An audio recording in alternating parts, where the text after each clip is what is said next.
Hello. Hello. Hi.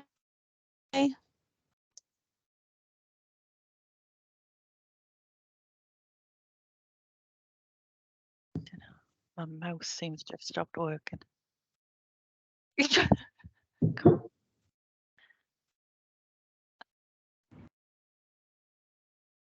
Yeah, people coming in thick and fast now. Welcome, Princess.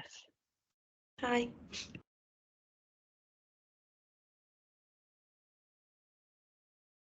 Right, well, it's 1:01, so shall we get started?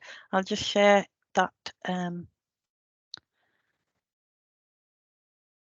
agenda again. Welcome everyone. Well, am I doing well? Sorry, Barbara, I think you're a bit.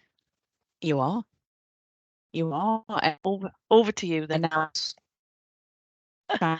Be careful to take a bit.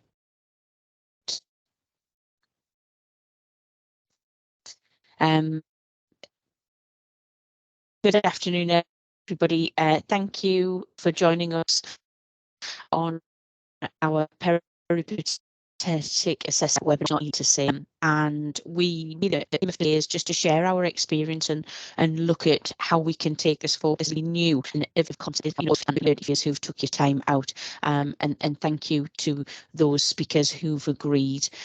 So we'll try and keep everything to time, and we really would appreciate any questions in the chat, and group discussion at the end. It's really good, and it's good to have a mixture of participants from across professions, both trusts and universities, and our private and voluntary organisations and the like. So I'll hand over to Lisa to talk about the beginnings, because otherwise I'll start to ramble on about how it started and I'll have stolen her thunder. Keep doing that, don't we? Yeah, my name's Lisa English. I'm Senior Programme Lead Clinical for the Enabling Effective Learning Environments team, North East and North Cumbria. You need to take a breath in the middle of that to get it all out. And the peripatetic assessor role was probably developed 18 months ago in North Cumbria as part of the SSSA rollout, and to increase practice assessors. And we've got Gemma from North Cumbria who's going to be talking a little bit about that coming along this afternoon. What, as a team, we found, we run a practice allocation network monthly, and we were being told kind of late last year that there was issues with students getting documentation completed. There was lots of staff sickness. There was a lot of pressure in practice. So as a team, we had some money, or Barbara had some money, I should say, and we agreed to give the trust some money for winter pressures, or to support them with winter pressures. And one of the ideas was around peripatetic assessors. So the idea of peripatetic assessor just means somebody who moves around.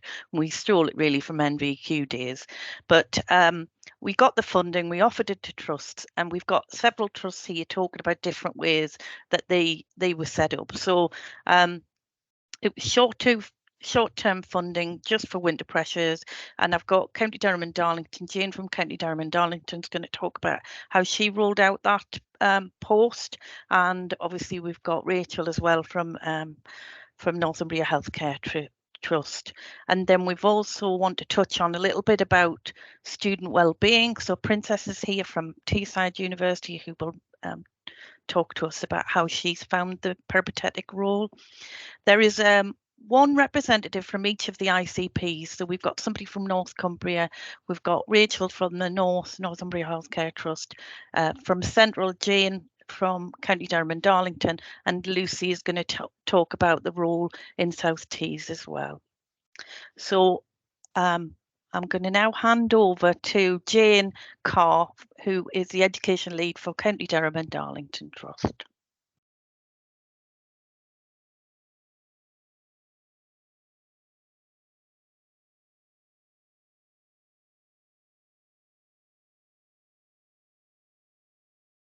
Do you want me to share my screen, Jane? Are you all right? Oh, it's coming on. Have I done it? Yeah, you have. Yeah. Oh, that's the stress over then. Right. I think I've already been introduced, but I'm Jane Carr. I'm the matron for practice education and development within CDDFT. So I'm going to present to you today the Peripatetic practitioner's journey within CDDFT and sort of like the benefits that we've actually seen from that role. So I came into post at the end of October, and in November 2022, we did receive some funding for peripatetic assessors, which we call them practitioners. So that was my first sort of like, I suppose, my first sort of funding that I'd received. So, you know, I was kind of like all this money.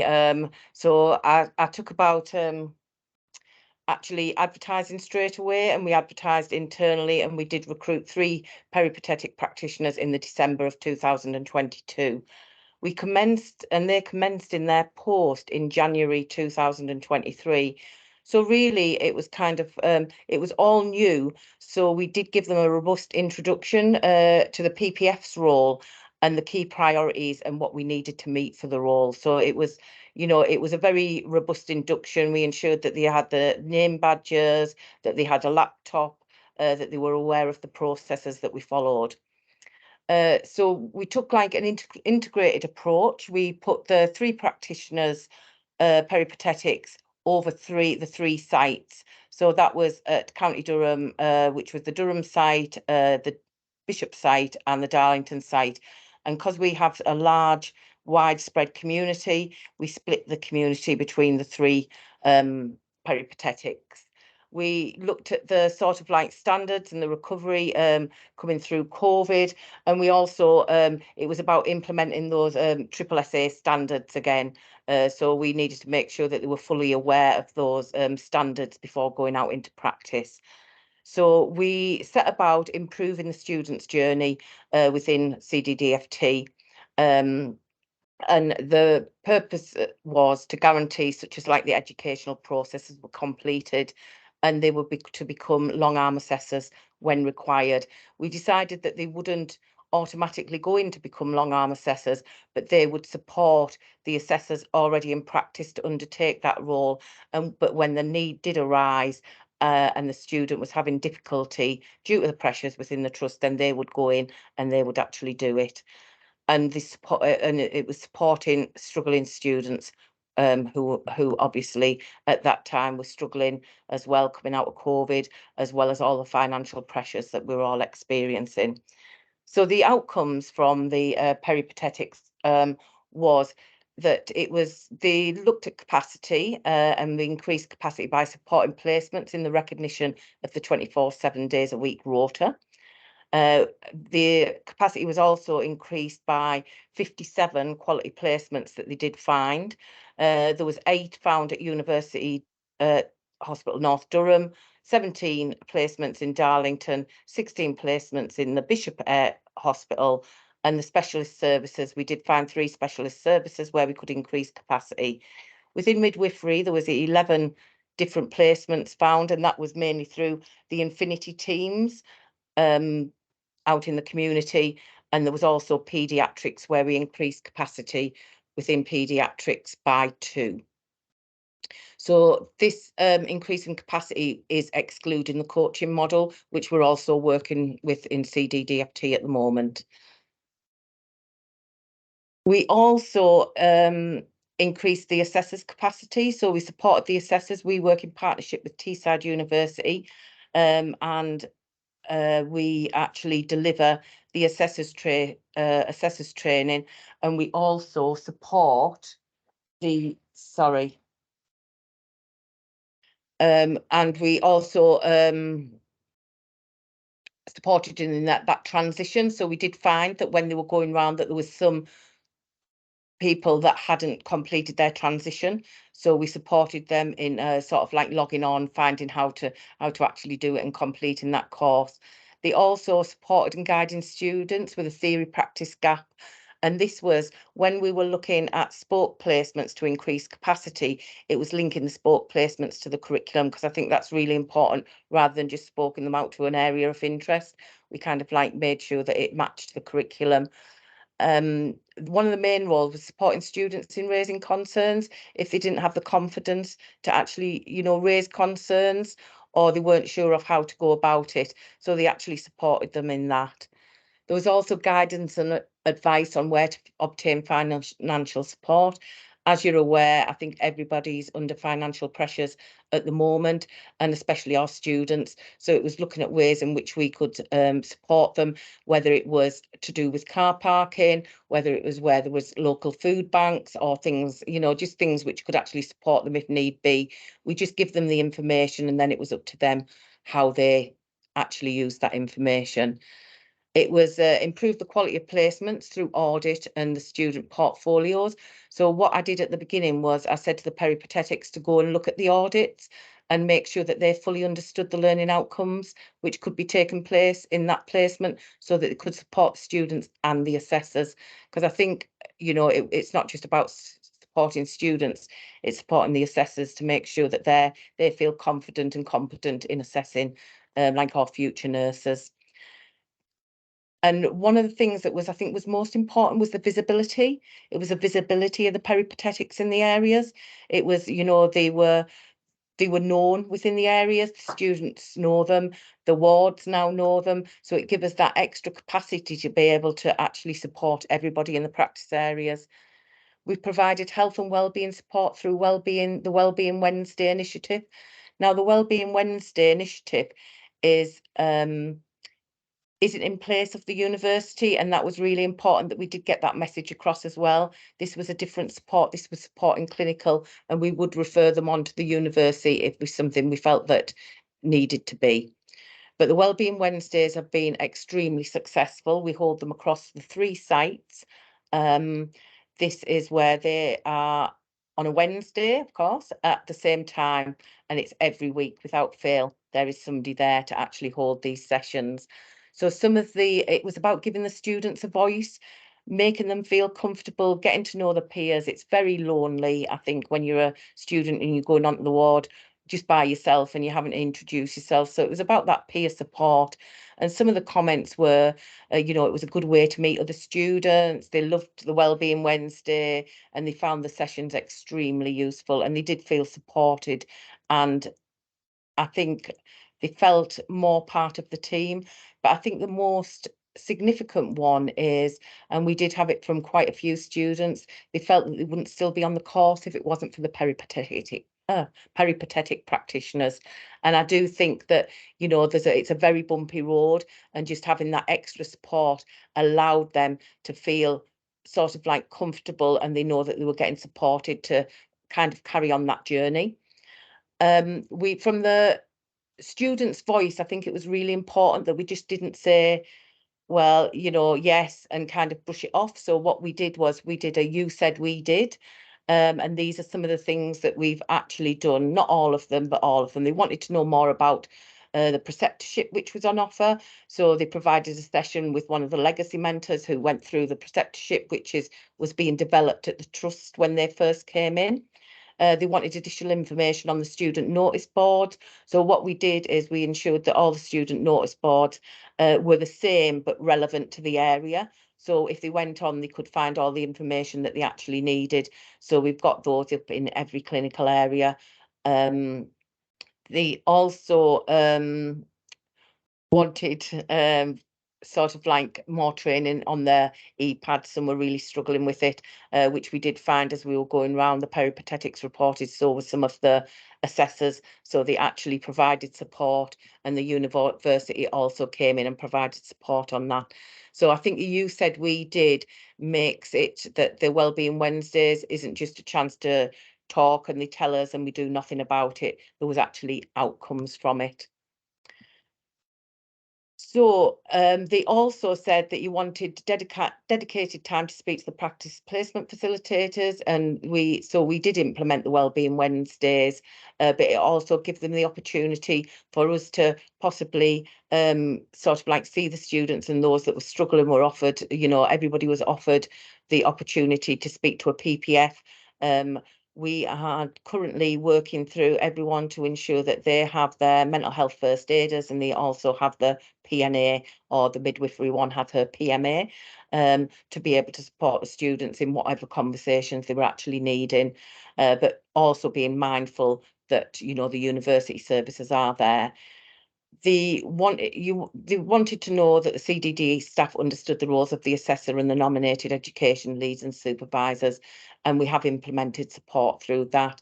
And they also wanted skill sessions. So from on a Wednesday afternoon now, we do skill sessions on what they want in. So I think there's been drug calculations, there's been, you know, manual blood pressures, there's been pediatric clinical skills. So basically, they drive what sessions we actually put on. So all in all, the peripatetic has been extremely successful. We still have a peripatetic in post. And I do think that although it's only temporary, I am hoping that at some point we will be able to either get some more funding or be able to put them into a substantive post. I think the main challenge that we've had in County Durham and Darlington is being able to say peripatetic. I've struggled all the way through it. It did take me several weeks to know, but I do think that this role is absolutely essential, and, you know, what we can actually get from it and what the students get from it is what makes it worthwhile. To see the students happy, chatting, not withdrawn, I think is basically all the work of the sort of peripatetics, as well as supporting the PPFs in their role to ensure that they can actually undertake their role and get to some of the items, you know, which go in the too difficult box, to be able to actually give them the concentration that they need. So, any questions? Oh, I'm moving that, I think. Jess has got her hand up. I think have I stopped sharing? I have, haven't I? You have, yeah. I haven't been practicing that one since 6 o'clock this morning. Thanks, Yes. Lisa. Hi, Jane. My name's Jess Harrison. I'm one of the practice placement facilitators for Northumbria Healthcare Trust. Thank you so much for sharing. That was really interesting. I was really interested when you said that you've managed to expand your placements by 57, which is really, really impressive. And I just wondered, can you walk me through the process of how those placement areas come about? Was it sort of areas that were previously untapped that never took students before, or was it areas that already did but felt empowered to take more on the back of the role of the assessor? How did that work in your trust? So it was a case of walking round. There was, you know, the peripatetics that we had were experienced all in different areas. So they kind of like had that background knowledge. So, you know, some of the specialist nurses, so there was a lot of like specialist nurses that were sort of like possibly we hadn't utilized enough, so, or we weren't utilizing it all. So it was some of the majority of them were areas that we hadn't actually touched before, mainly because you wouldn't put a long placement in them, but actually you would spoke placements out into them. So there was a lot of those, but with that, it does make capacity in the other areas to be able to take more students. So really, it was a case of walking round and seeing, and we've actually now just identified dentistry as being one as well. So we are, you know, it is continuing, and that was quite at the beginning, but it was a case of walking round. There was some areas that had stopped taking students, or hadn't really got off the ground with taking students. So we really give them the confidence and build that sort of like enthusiasm to, I suppose, understand that the nurses that we're getting are the nurses of the future. And it was about actually just sort of like invigorating that sort of like passion, you know, which I think we'd all lost going through COVID. The infinity teams, so there was specialist nurse teams, there was some areas that didn't take, but it was mainly the infinity teams within the midwifery. So we looked at the midwifery teams, and it is, you know, there was a considerable amount of teams and the student capacity could be increased within there. So it is a mixture of new and ones where we've increased capacity by having that time to be able to sit down with them and look at what they actually could take. Oh, that's great. Thank you. Does that That's help? great. Yeah, definitely. Yeah. Barbara? Oh. I've got a quick question, Jane. There's obviously a comment in the chat All right. from Wendy to say well done and what a great initiative it is. My question is, would you do anything different? Would I do anything different? Apart from ask us for more money? Well, yeah, I would definitely like. I think I would have most probably put one out on the Bishop site and then put one out for community. Possibly a little bit shorter because community is we've got a very large community. I think there's about 70 hubs, as well as the Yeah. community hospitals. And I did feel that we could potentially have got a lot more from the community, looking at capacity within community, but also supporting.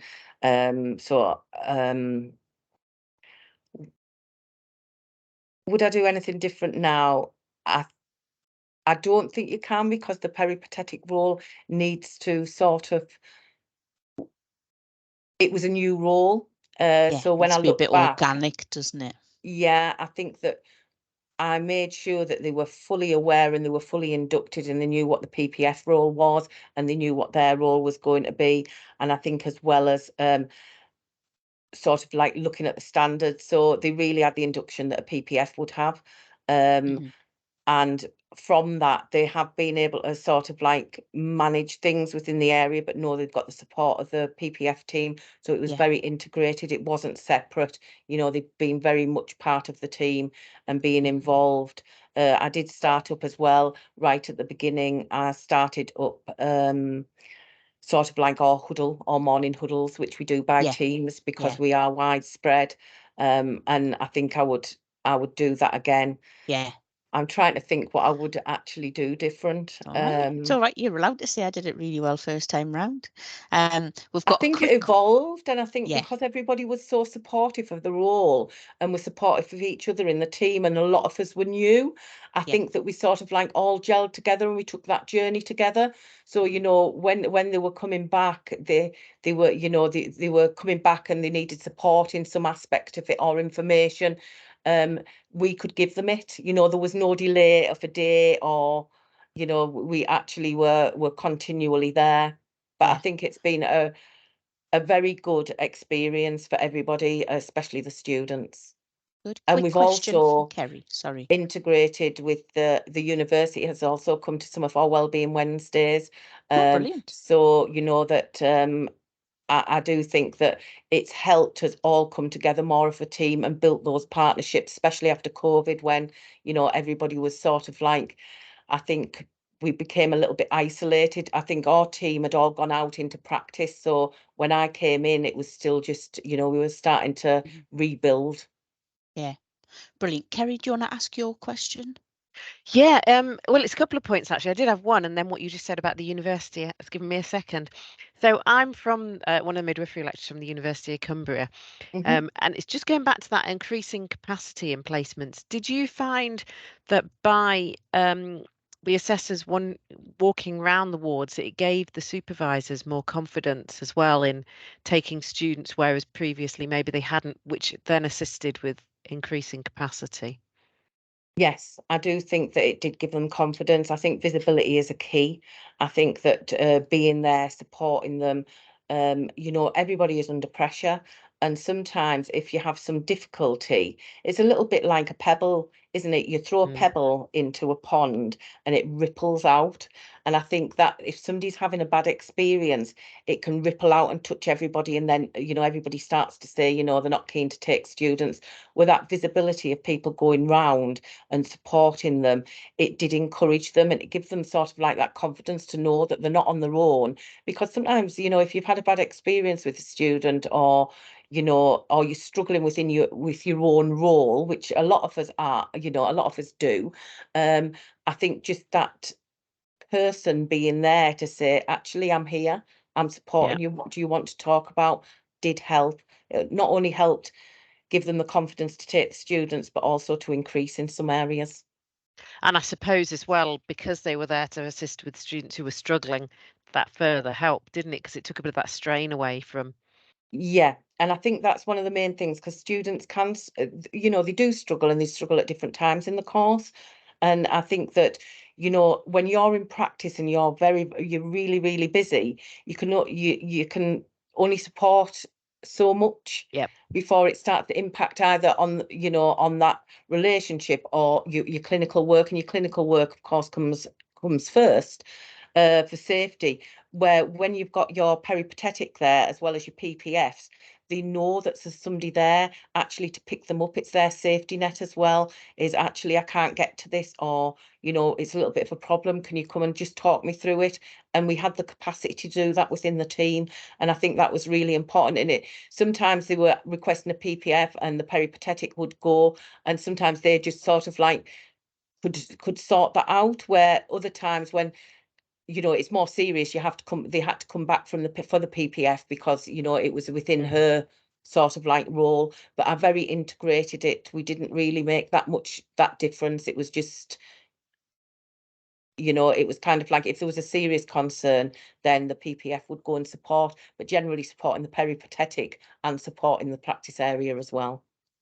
Yeah, that's great. Thank you. And just the other one about the Wellbeing Wednesdays, with the universities getting involved as well. Did you find that had a really positive impact because you improved all the relationships across the board? I think that, you know, the relationships weren't bad with the higher Yeah. educations at all, but I do think that it's improved. They know that we're quite open. We know exactly that we are not replacing what is in the university. You know, they could come, they could hear, you know, they can come anytime, you know, if they're wanting to actually, you know, come to the Wellbeing Wednesdays. But I do feel that it's actually built some stronger relationships. You know, where you're more comfortable because you're actually seeing people and talking to them at, you know, at different level than just calling them in when there's a problem. Yeah. But we do have academic on-site days as well, which we found has been really benefit, and the peripatetics will sometimes go with the academic on-site days, and that's So when they also is that where go they to kind of place. have a walk around and just generally? Yeah, have a walk around the placement areas, and, you know, like if anywhere's having an issue with the pads, then, you know, they support them with those pads, things like that. And it's about seeing that, I think, that relationship between the higher education and the PPF team, or the education team, and it sometimes stops that sort of, you know, like running from one to the other, because they know that you're on the same page. So it gives that united front. That's brilliant. Thank you. It sounds fantastic. Really, really excellent. Thanks, Jane. Thank you. We're going to move on now to Northumbria Healthcare Trust and Rachel. Rachel, are you happy doing your slides? Sharing them? Yes, I am. Let's Okay. share them if you just give me a second. Here goes Rachel.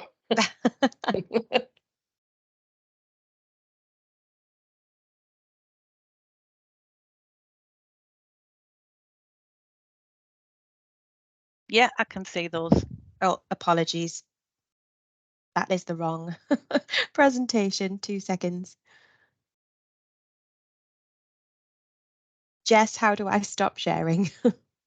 So top right hand corner, don't press the leave button. Press stop sharing instead. The little X.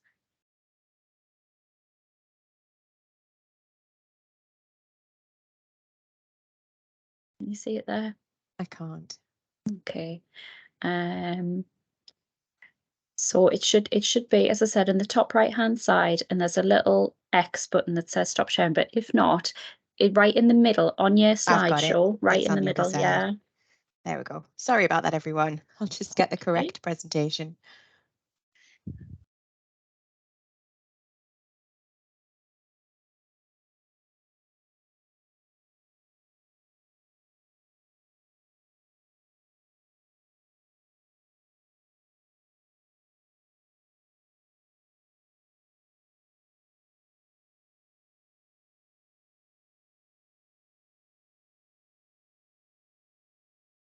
There we go.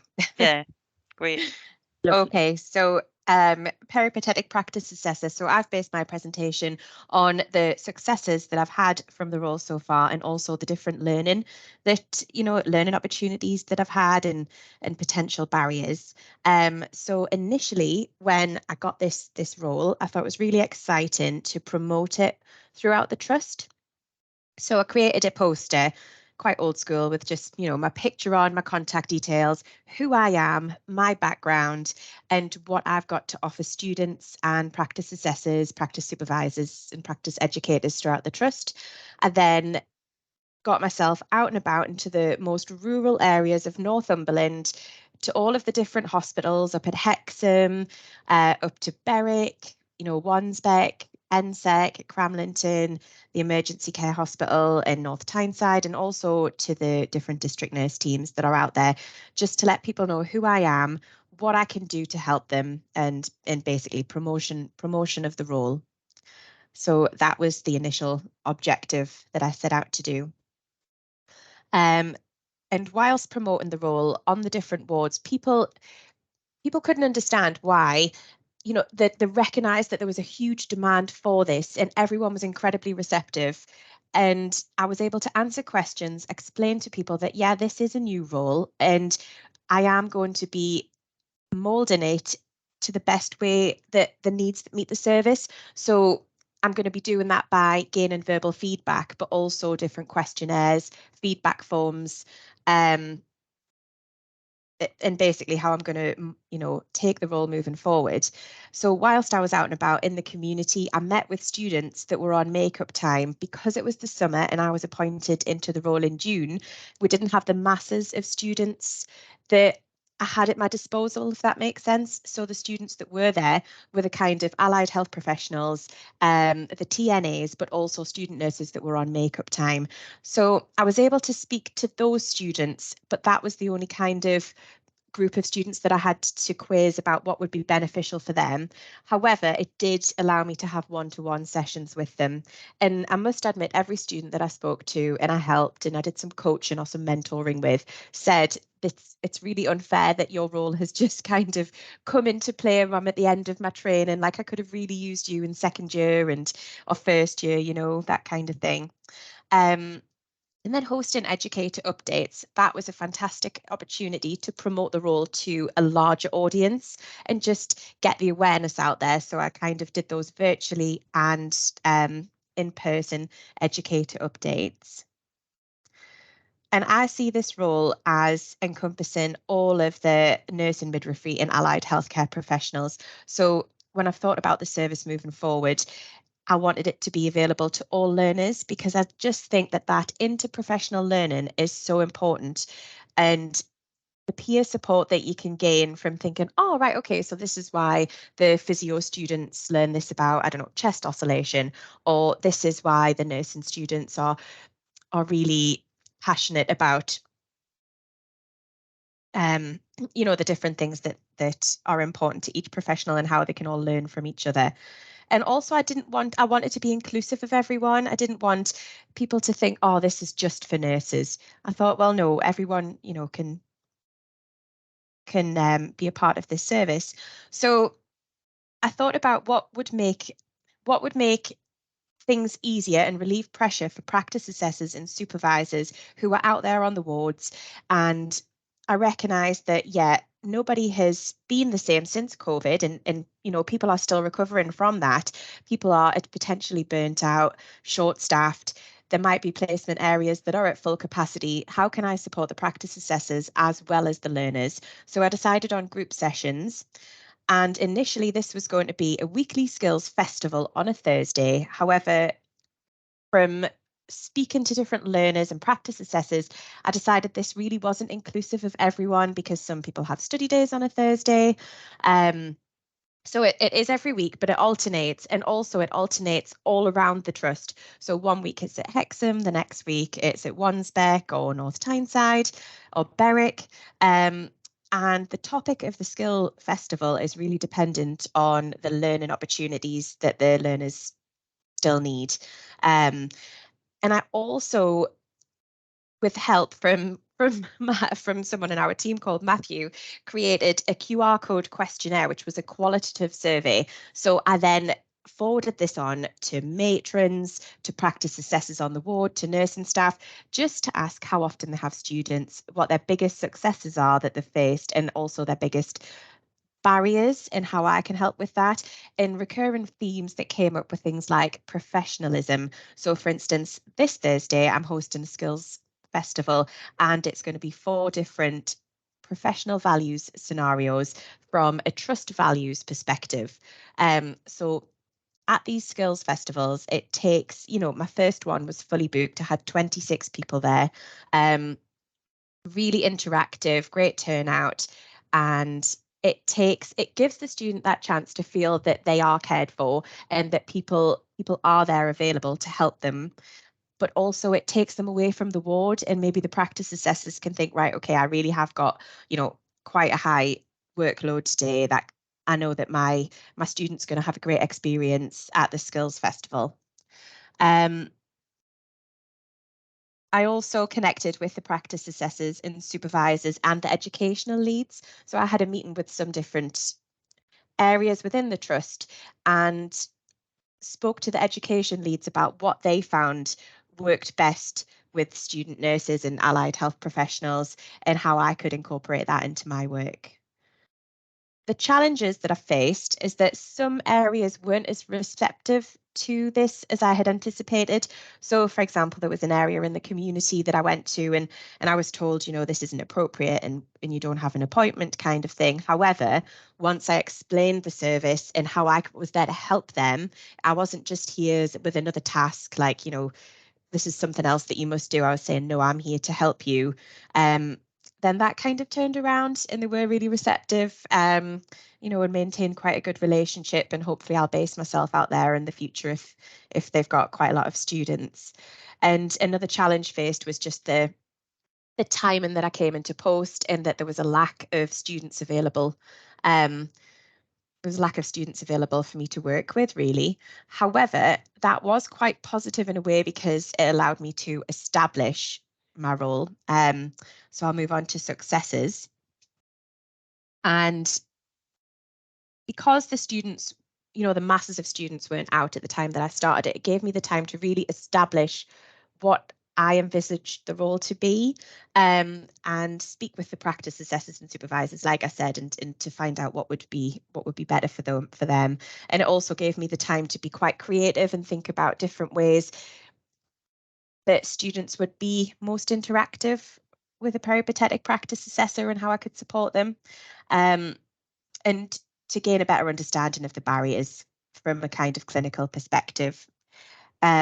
Because there wasn't the masses of students, I got to have one-to-one sessions with people, and from verbal feedback, they found it really, really beneficial and supportive. And I was able to link in with other trusts to find out what they were doing with the role and share ideas. And for future plans, the weekly skills session is going to go ahead, and I've got that booked in for the next year, and people have to RSVP in advance, and actually it's pretty much fully booked and there's just me doing it, so I might rope some other people in to come and help me and get some guest speakers. And I've had some fabulous nutritional assistants that would like to come and do some talking as well, and just for everyone to gain some peer support. Sorry. And again, future plans, my presence in practice. So just to get myself out and about, into the rural areas of Northumberland and say, I'm Rachel, I'm here to help. I can base myself clinical. I can help kind of link up with different learning opportunities in different areas. I'm here to help you kind of think outside the box and see students really as an asset, not, and to be incredibly positive. And I want to create as well, like a bi-weekly problem solving session for practice assessors where I'll base myself again around Northumberland, and I'll book a room, I'll walk around the wards and say, look, I'm here all day today, it's confidential, I'm here to help you problem solve, please drop in and see me.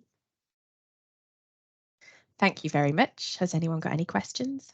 That's great, Richard. I'll just jump in. I know there's a couple of people putting their hands up, but I just wanted to comment on, you said that you came into post in June, and I'd said earlier that we'd given money to support winter pressures, but obviously Geordie, your manager, has explained that, you know, there was people lined up, I think, for the post, but then it was 2 part-time posts, then there was sickness, etc. So it took a long time, and that has been one of the challenges, I think, of this role, with different people that took the funding, was just trying to get people into those posts. And from my perspective as a previous PPF in the past, I don't know where you find the time. I just think you've done an amazing Thank job. you. And I think it's a lovely job, if I'm being honest, because it's that nice bit, I think, of the PPF post that I would have loved to have spent my time doing, but was usually dragged into the more difficult things. But yeah, I think you're doing amazing, and I love your posters. I think they're a great idea. Thank you, Louise. Thanks, Lisa. Thanks, Rachel. Rachel, I was just interested in how you got the word out to students. And I'm asking because one of the things we've tried is offering a drop-in in each of our localities. I'm in CNTW, and we've had really poor turnout for it. So that's quite likely that we've just not gone about advertising it in the right way. I'm sure it's that. So I'm just interested to know what you've done that you think works well in order to advertise your weekly sessions and to get students to come along. So poster is the way forward, I think. So for my role, I created a poster, and then for my weekly skills festivals, I did the same. And then getting it out on social media, I found that really helpful. And just getting out there on the wards. And when, if I have got a few spaces available, I'll just walk around the wards and say, come on, do you want to come to a skills session? And then when I do have students with me, and they're all in WhatsApp groups, I'll say, come on, share this post around your WhatsApp group. Just by email as well. So really that's all that I think I've had available, is kind of social media and just getting out there. Okay, thank you.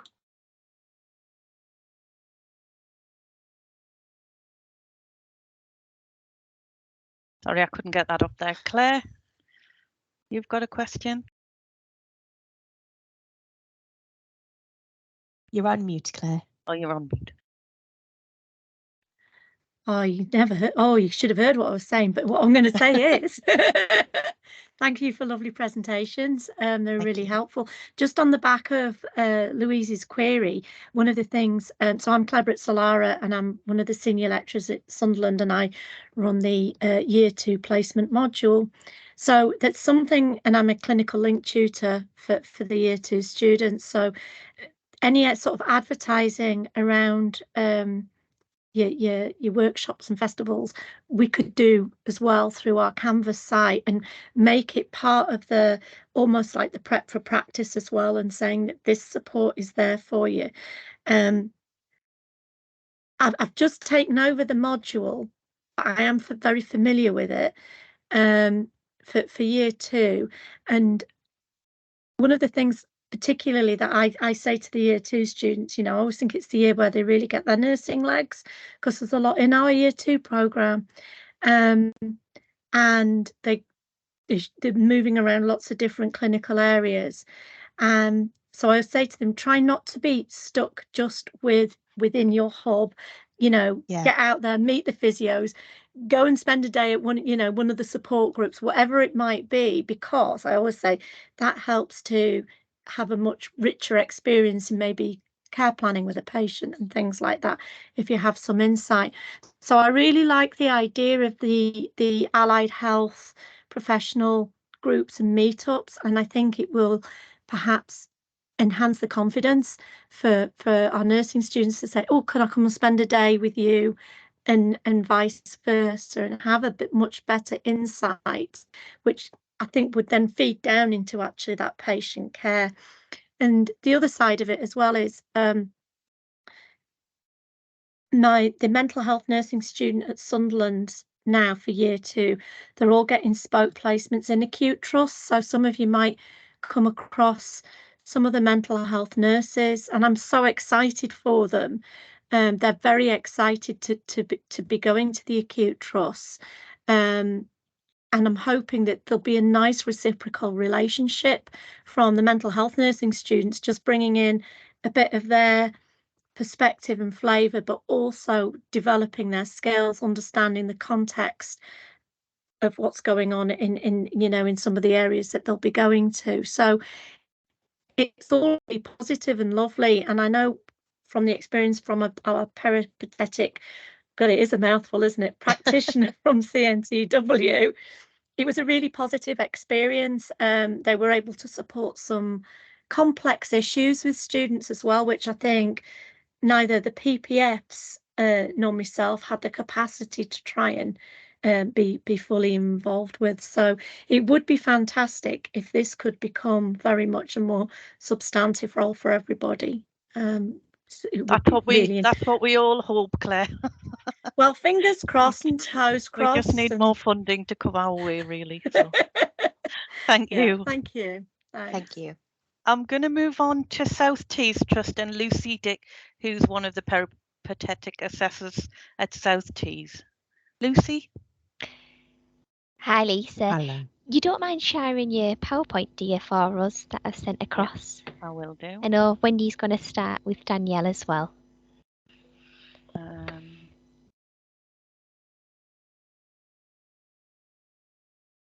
I've got it on the wrong screen. Right. Can you see that? Yeah, I can see it. Yeah.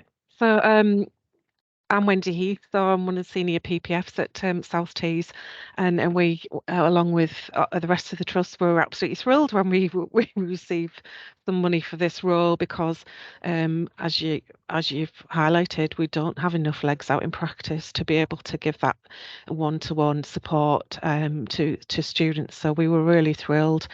Can I go on to the next slide, please? I'm going to have to rely on you clicking.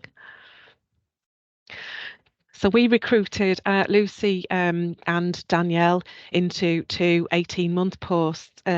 We really felt that we wanted to have a longer term post, so that those guys could really get their feet under the table and develop relationships with practice and with the students. And that's certainly been part of the success we've had over at South Tees.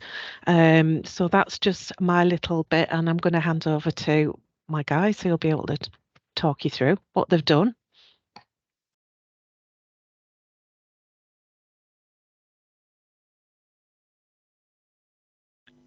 We just got the next slide.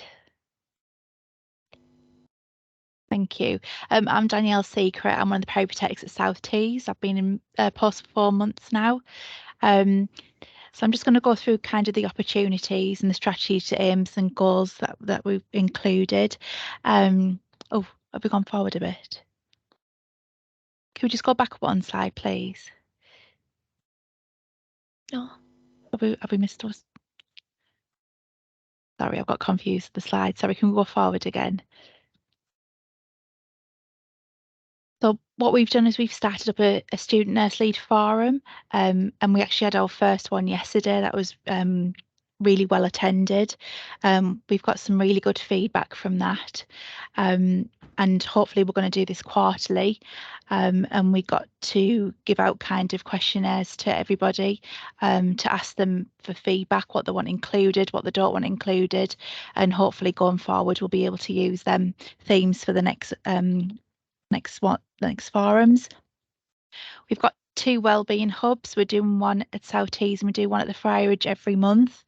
We're doing triple SA standards. We're doing assessor ones in-house. We can do supervisor, ward-based, and we're doing some group dates as well. So when we're going round and out the areas that ask us to attend the training dates, so we're able to do that. That's including AHPs as well.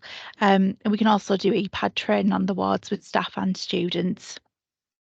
We're also going to be clinical support for the areas, especially now the tripartites are coming more face to face, and those areas that are struggling to get time off the ward to do these, the tripartites were going to be available to cover for staff. We've also increased placement capacity on the wards, and we've been able to implement new areas as well, and also restarting placements that had stopped kind of previous to COVID or during COVID. And I think just going around the wards and speaking to other people and looking at areas, we're finding more and more people that we haven't been able to approach before to start up new placements, or even groups of people as like collaborative placement, really different areas. We're also giving out student questionnaires, especially in our wellness sessions, kind of saying you said we did, someone making sure that we're finding out what they want and running the sessions, or, you know, giving them help based on this as well.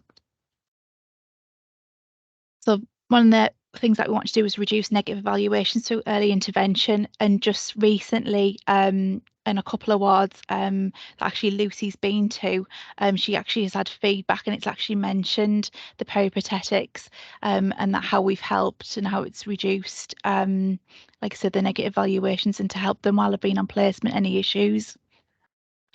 And then we've been able to attend university curriculum days, steering groups and PPF meetings. So it was really good that we were able to attend all the end of year sessions as well and get feedback from that. We've been able to introduce ourselves to the first years as well, and the consolidations, and we're able to contribute ideas towards the programme as well, which has been really good. We'll go to the next slide, please.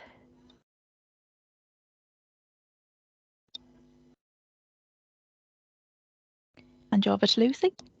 Thanks, Danielle. Hello, everybody. My name's Lucy Dick. I'm one of the South East Peripatetic assessors here at James Cook. Within the last 6 months of my role, I've developed not only as a peripatetic, but as a person within my own strengths and weaknesses. My clinical background is A&E, which I've been was my base for 5 years, and I was the clinical lead for the student nurses there, and then I had this amazing opportunity. So the main insight that I wanted to achieve within the peripatetic role was to support and aspire other student nurses, so throughout their studies, and to ensure we increase their wellbeing support whilst on practice. However, we have also developed a huge amount of achievements on top of this, which I'd like to share. So to begin with, clinically, we are sited across trust, so we're including hospitals and community bases. Therefore, as a PPF team as a whole, we've divided the collaborations across the board. So myself and Danielle, Lindsay, Megan, Wendy and Nick, we all have our own collaborative areas, and we've tried to ensure that we've got a form of clinical background linking these collabs, which has been effective in supporting students in practice clinically. At the start of my role, my main goal of my role was to implement the Wellness Wednesdays. The wellbeing's are massive now, and we've been running these on a monthly occurrence across both James Cook site and the Friarage Hospital, and this has created now a large awareness for both students and staff's knowledge as well, to direct and reassure students that we are here. We've recently had also the university principal lecturers attend, and it's been really good for the students' direction for this. In total, we have had 139 students attend the 8 sessions that we've run. And through our Slido evaluations from these sessions, every single time we need more wellbeing days. So therefore, within our PPF meetings, we have stated now that we're going to take this on board, and we're going to include drop-in sessions for students and increase our wellbeing days. It's just been capacity have been so busy lately, so we are definitely going to now implement more sessions for our students. As a team, we've been actively participating in recruitment drives, but I know myself and Danielle and Lindsay, we have been at school events, colleges, promoting our role as not only peripatetics but our nursing background for recruitment, which has been amazing, and that's been involving the Melissa Bus and career events at universities. This has implemented also a new increase of recruitment for our own collaboration with different additional universities. And I've got an amazing opportunity that I'm able to now be involved within this and lead our Sunderland University's students that we've just taken on board this year. So we're supporting their blended and traditional nursing and their paramedic programs also for the students, which has been absolutely fantastic. Due to being visibly present as a peripatetic, we've now work also alongside each department actively and they're aware of our contact that's there on a regular occurrence. We're actively deeply in each placement area, so we're now trying to dig a little deeper and creating new placement opportunities for our students. More than anything, this has enabled us to gain insight into increasing our capacity. So we've now overall increased the capacity for 54 student placements, and within them, 10 of them were brand new spoke areas that we've implemented across the board, and that's included paediatric fields as well and critical care, which is a big drive at present. Throughout developing the standardised approach of our role, we've also been given the opportunity to work alongside our PPFs in training. So we've now we're involved in the triple SA standards, so we promote the training in-house with assessor and EPAD training also for the wards. We have implemented planned group sessions, but it's just given the staff the opportunity that we are here and we're able to support on the shop floor running these sessions so that no staff are having to be taken off the wards as well, which has seemed to be given a lot of more positive feedback regarding this. This is a multidisciplinary training session also, so we are providing this to our healthcares and HPs, and the assessor training is now fully booked until March 24, and this is all just through promoting awareness and education across the trust, which is fantastic. As a team, also as Peripatetics, myself and Danielle, we support and run the student nurse programs, and that's involving adults and children, paramedic sessions for simulation. So it's been an amazing opportunity for myself just to support and educate this as a multidisciplinary team. And our simulation placement has been extremely positively evaluated, and it's been heartwarming just to see the students develop the clinical skills in a safe environment whereby they can feel ensured that they're supported and strive to meet their proficiencies and their goals. So it's really good as peripatetics, we can then see them take that on board into practice clinically also. If you don't mind going on to the next slide there, Lisa. So on this slide, you can just visually see, as we've listed, as we've already spoken about, the statistics that we've collated over the period of since starting the role in April to last month. And we only aspire to achieve even more within this role as a peripatetic, and we're fortunate that we have got 18-month positions with this to progress it even further in the next 12 months. And then on the next slide, we've got some feedback that's been stated from students directly, as Danielle mentioned about our evaluations. And on the next slide after that, we've got some photos just of our experience in the role. And that's it. Thank you. If there's any questions. I think you can't underestimate the value added part of this, can you, of actually being present and being around for both staff and for students and being proactive in their learning. So it's been an absolutely massively brilliant addition to our team, and the right people in post.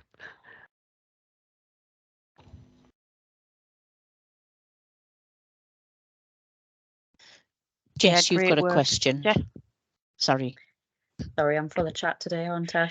I just wanted to ask about, you said that one of the things that you'd done is you had reduced or aimed to reduce negative feedback through early intervention. How did you identify the areas that you were going to work with? Was that areas where there was perhaps negative feedback already, or was it areas that perhaps you saw were lower in staffing numbers or who had reached out to you? What made you pick those areas in particular? Yeah, no, it's a really good question, Jess.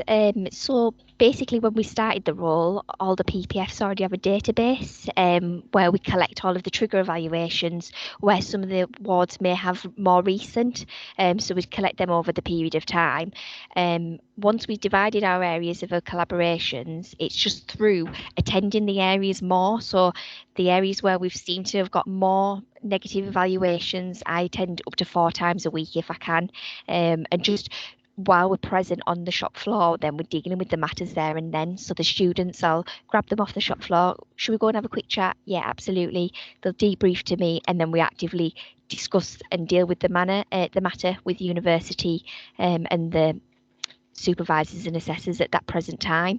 So we've received another trigger evaluation this morning from a ward stating, due to the peripatetics and naming ourselves, this matter has already been dealt with. So it's just reducing that negative evaluation as soon as we can, really, it's been amazing, and it has taken time to get ourselves as awareness out there to try and reduce this, but it's clearly finally showing, which is what we're wanting to do. So it's give us good job satisfaction. That's really great, isn't it? It must be really good for the staff as well to have your physical presence there, to feel supported. That must be really, really good for the staff, because obviously they're working hard to give as good an experience as they possibly can do, but obviously there are some factors beyond their control, and having you guys there present must just be so good for them. That's, well done. That's brilliant. I think the main thing as well is the staff are under such immense pressure to know we're there just as a quick phone call. We're just getting bigger and bigger with contacts of people now finally knowing we are here to support them. And also clinically, if they need time out whilst they're having the meetings, now everything's more face-to-face post-COVID, we're here to support them. So it's just amazing really to be involved in dealing with all of this. So yeah, thank you. Thanks very much. Right, next we're going to North Cumbria Integrated Care Trust and to Gemma. Gemma, do you want to introduce yourself? Yeah, hi. So my name's Gemma Lumsden. I'm practice education facilitator in the Carlisle area, but obviously we cover Cumbria county-wide as a team. So I haven't got a presentation today because I'm quite a last-minute stand-in. Melissa, our peripatetic practice assessor, was going to be coming today, but she's had a baby early. So it's lovely news. So she's on maternity leave now. I have got our brand new peripatetic practice assessor listening in today, Martin, but he's only his second week in the role, so I thought it would be unfair to throw him into this webinar today. So Martin is here, and he'll probably pop on and say hello at the end. So I'm just going to talk about our peripatetic journey and where it started from. So in January 2021, when I got redeployed during COVID to a respiratory ward, the students were really struggling in getting their assessments documentation completed and having the structured assessment with their assigned practice assessor in a way that was valuable to them. I stepped into the role as practice assessor whilst I was working alongside them in practice, and rather than going back to my non-clinical role as PEF and handing them back over to the staff, I decided to keep them on. And I was visiting the area periodically. I was getting feedback from the supervisors that we're working with. And it meant that I could spend time with the students and complete a really robust quality experience. And then after that, I kind of left it there. But those 2 students had really positive experiences, because one of them was actually thinking about dropping out of the course, and she's actually just qualified. She's got her first, she's done marvelously well. But she was going to drop out, and you just think, I've made a bit of a difference there, because that first placement experience is what sometimes they need. And I think the additional support everybody's mentioned today has been brilliant, and it's similar to what I offered, but I actually sat in and I did that practice assessor role. A lot of that was around collecting feedback and things, and then I kind of shelved it. And then when I started my PG cert, there was an action research project, and I started looking into peripatetic assessors, and there was very little research out there on the peripatetic role and how it could be used to support student nurses in practice. There was stuff around preceptorship, but not student nurses.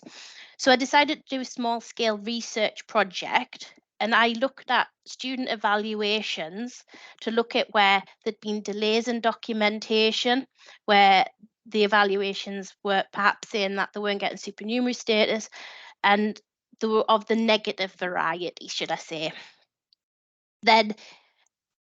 So there was 4 areas that myself and a colleague focused in on. So that was Gwen Baxter. Some of you might know her. She's our apprenticeship lead here in the Trust.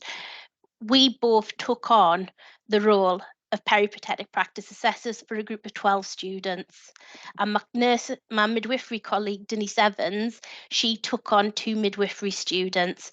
And we decided to put this in as a scheme. We supported around about 15 students in the end, I think it was, during the pilot phase, to see what the impact was. And the changes in the evaluations was immense.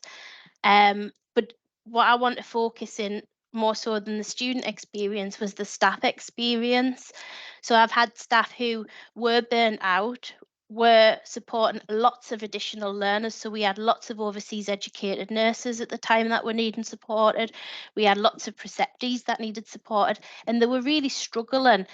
And they felt that they weren't able to offer a quality service to the students. So they felt that the quality of the assessment they were offering was inadequate. They felt there was interruptions when they were trying to have meetings, that kind of thing. So we stepped in and meant that we could take the student away from the clinical area, have those meetings, but have the feedback from all of the supervisors, which is very much in keeping with what the SSSA standards say about collating the evidence, having that non-biased approach. But what came about was that we had staff saying that they could actually enjoy their educator role supervising the students without having the pressure of having to support that assessment process, because it was the thought of doing all of the documentation that was the thing that was adding the stress and pressure. So we actually had some areas say, if we had this support ongoing, we would increase our capacity, we would take additional students. And we found that sort of with the implementation of this role, we were able to support, and this was before we got the funding, around about 20,000 placement hours, which was really good considering it was people doing it as part of the daytime jobs. So Melissa, she started in May. So it's similar to like when Rachel started, we didn't have a lot of students in place. Her focus was very much around well-being. She did a lot of clinical supervision with students and that kind of thing. But moving forward, Martin's aim in the job is to increase the competence and confidence and the numbers of practice assessors that we have got out there. So if there is no more funding, which I hope there would be, we've got a plan to carry that forward. So succession planning for the future to make sure we have got enough assessors to support students in the future. And part of that's looking at our overseas educated nurses, getting them through their educator programme, but also putting together some education around the differences in nurse education here and how we support students in practice, because that has been a challenge we've come across. Yeah, so I think that's sort of it from me. That's great, Gemma, and you definitely were the trailblazers with this one. So pat yourselves on the back and welcome to Martin. Yeah, it was just one of my random ideas. So yeah, that it's nice to see everybody picking it up. That I then pinched and spoke to Barbara about funding. So yeah, great. Barbara? Thank you for that, Gemma. You don't always need a presentation, do you? I've got an expressive face. I just wanted to say, and it's a comment more than a question, that you're right, there isn't much research going on, but we are working with one of the universities to look at the positive impacts of the peripatetic assessors role across the region. So I'm really hoping that that's going to be published early next year. So that'll be quite exciting. And we obviously will be tapping into you about comments and you know, all of that information gathering, that'll be helpful for that research. Yeah, no problem. Jodie.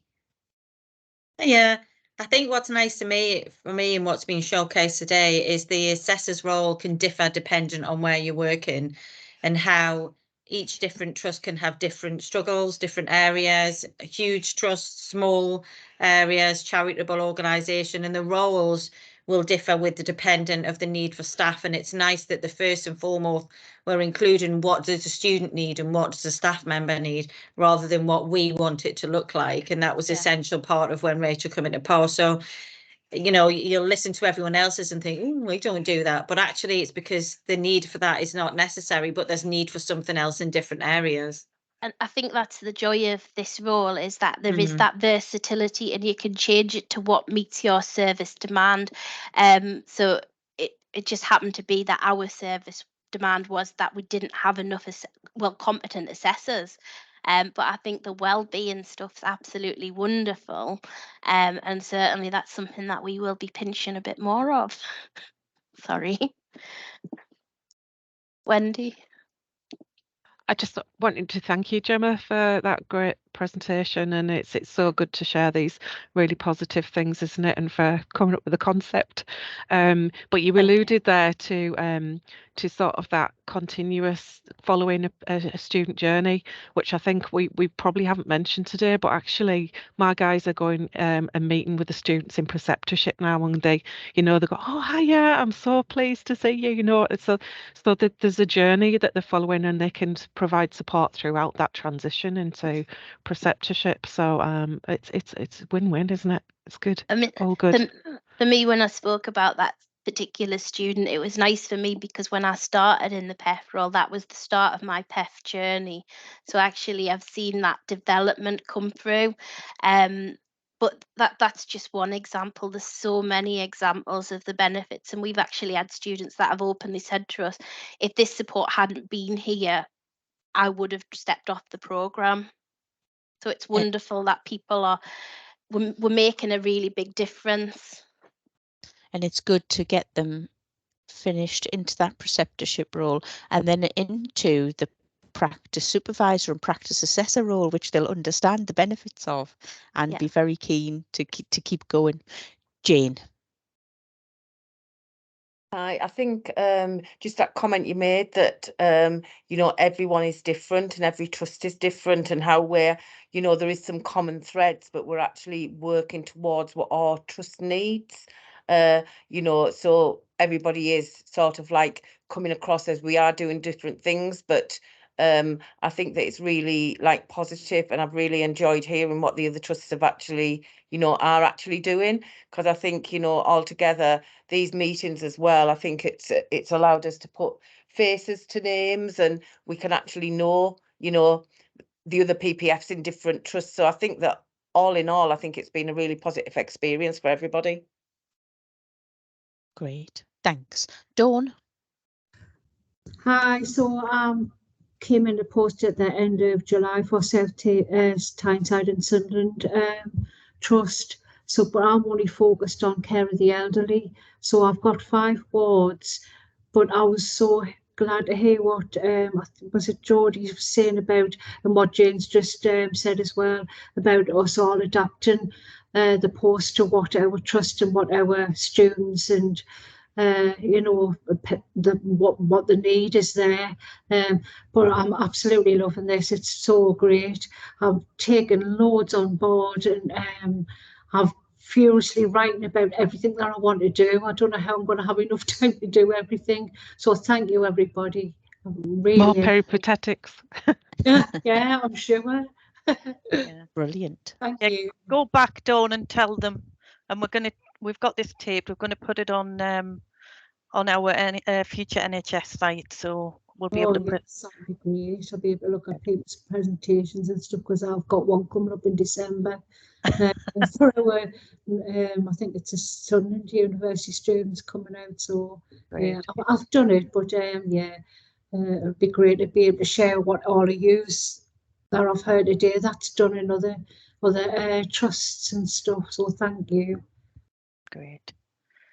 I want to hand over now for a student perspective, and thank you very much for Princess coming along from Teesside University. Princess, do you want to introduce yourself? Hi, I'm Princess. I'm a third year student nurse, so I'm due to qualifying in January. So I'm in my last year of study, and with the PPF role like coming in recently, I think it's been a massive help, like especially with the Wellness Wednesdays. While I was on shift, me and other students were invited to do the Wellness Wednesday chat, and lots of students attended. And during the chat, we were encouraged to say how we were feeling and share our experiences as students. And we did some breathing and calming exercises, which helped to relax. I think it created a nice, safe space for everyone to talk. And we got given the details so we know where to find them. And I mean, I see Lucy around quite often, seeing her do her thing with the students. So, and this is while I'm at a different placement. So I would say that they're very well recognised by the wards and also with the students. Yeah. Great. I love that she's doing her thing. Did Lucy have need to visit you when you were on any departments, or is So it just? yeah, so Lucy was my assessor before she did this, and I was kind of going, I was like, I'm never going to see you again. but I see her quite often, and when we got invited to the Wellness Wednesday, I got a phone call, and like on the nurses station, they were like, oh, someone's on the phone for you, it's Lucy. I was like, okay. She said, gather around as many students and come for a chat. I was like, okay. Yeah, so she's linking up part of you as one of our contacts. That's great. Has anybody got any questions for Princess? Oh, you've got off scot-free there.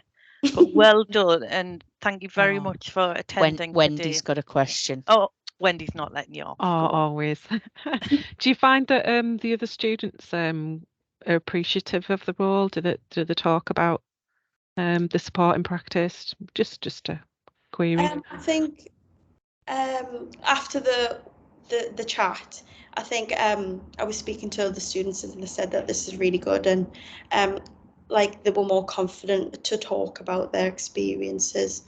Like I feel like their voices were like they wanted to be heard, and that's what I think it gave them more confidence to talk about it. And it's all been really positive. I've never heard a bad thing about it. Thank you. Jane, did you have your hand up and put it down again, or? Yeah, I was just going to say well done, because it must be a little bit daunting sitting there with all us watching you. And I just wanted to say good luck for the rest of your studies. It's not long now, and I'm really pleased to hear that the Peripatetic has supported you, you know, through that journey, although it's more at the end of yours. But I'm hoping you'll be an advocate for it once you do qualify, and obviously send your learners off. So, but thank you for coming on and actually speaking, because I think that was absolutely excellent. Thank you. Yeah, absolutely. Thank you very much. Brilliant. Right. Next steps, Bob. I wondered if we can kind of get our heads together and think about actually what could we do differently. But then I thought, and I'm not going to ask you to speak up, but I wonder if you could virtually put your hand up and let me know whether your practice will change because of some of the things you've heard today. If you all say no, I'm going to be really disappointed, just to let you know.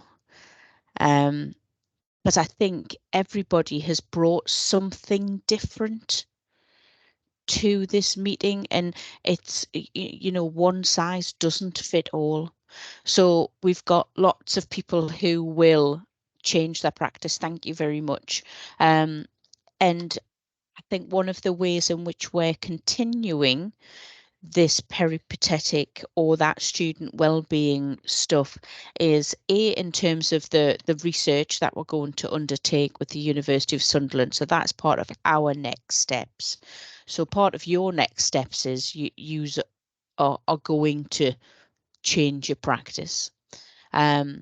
I think the other way in which we're going to support student well-being is with a new service improvement placement that we're going to have, which is going to be interprofessional and across the region, and that's going to look at what is in place both in universities and in practice to support student health and well-being, and that'll be led by students. So that again is another really great initiative to continue to support the health and well-being of our students. And I would always be really open to hear if any of you have got some other ideas of how we can take it forward. I think some of those increasing in placements and then have an increase in tariff and offset that workforce and that financial commitment for the peripatetic assessors.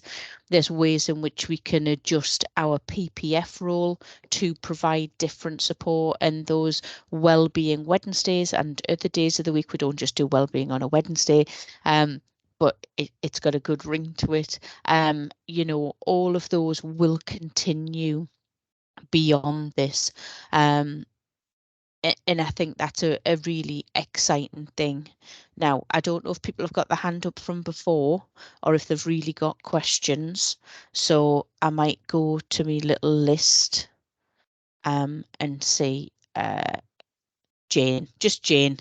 See, I knew that would make them take it down. Yeah. So from our point of view at the Trust, I've just got onto the it was the wellbeing stakeholders within the Trust, because I'm looking at how we sort of like recognise, like more have it down on paper about students' health and well-being. So I've managed to just get on that first meeting, so I'm just working on that. So I'll tell you how I go. There wasn't they were very engaged, so I'm not quite sure what I've let myself in for getting on that meeting or what work I might get from it, but you know, we are working on sort of like looking at a bigger picture for the well-being of students within the Trust. That's more you know, because it's more there and then. We have had, you know, like we get like 30 a time every week at Darlington, you know, between 20 and 30. The other trusts aren't as well attended. I think it's not on the best day, so that's maybe something we need to look at, which somebody was saying. But you know, I think it's growing, isn't it? They're all sort of like it's helping us spread out and do different things because there's that little bit more time. So. Yeah, and we've also got our peripatetic kind of working group where we do share things like business cases and stuff that people have done to try and expand that role and support that role in the long term. And we also have resources on our future NHS site as well, which is part where this will be stored. So I think there's lots of things that we are doing to support our students, and I think, you know, a number of people have commented in the chat how uplifting it is to see this many people being enthusiastic about students' health and well-being and supporting the students on programme. I think it just gives a different narrative to the current publicity that we have surrounding the NHS. You know, we are good people doing a good job, and I think this just shows what we're doing. And then I don't know if I've got anything else to say about future plans, Lisa, unless there was something else that I've forgotten. I was just going to mention our conference on the 15th of November. It's fully booked now, unfortunately, if people haven't got on. But we have got a speaker. Jane Carr's going to speak again at the conference on the peripatetic assessor in the main room, and also Melissa and Gemma. Well, it'll be Gemma now, because obviously Melissa will have her hands full with her little new baby. Is her space free then? Yes. Yeah, you might have one space Martin's left. took that, Barbara. All right. Oh. Okay. Well done, Martin. That was quick. But yes, so we'll they've got a poster presentation, and that will talk through all the things Gemma's spoken about around the student evaluations and feedback. So that'll be really good as well. And hopefully we'll be able to put things like that again on our NHS Future page, and I will email out to let people know how to get onto that. Thank you very much for everybody for attending. I hope you found it interesting. And if you did find it interesting, please go back to your trusts and tell everybody about it, especially those matrons and managers and people with the purse strings. So lovely to see you all. Barbara, did you have anything? Just thank you to all of our speakers, and thanks to everybody else for giving up the time to listen to her. I think it's been really good. It's been really good get together. Thank you very much, everyone. Thank you. Bye. Thank you. Bye. Thank you. Bye. Thank you. Bye.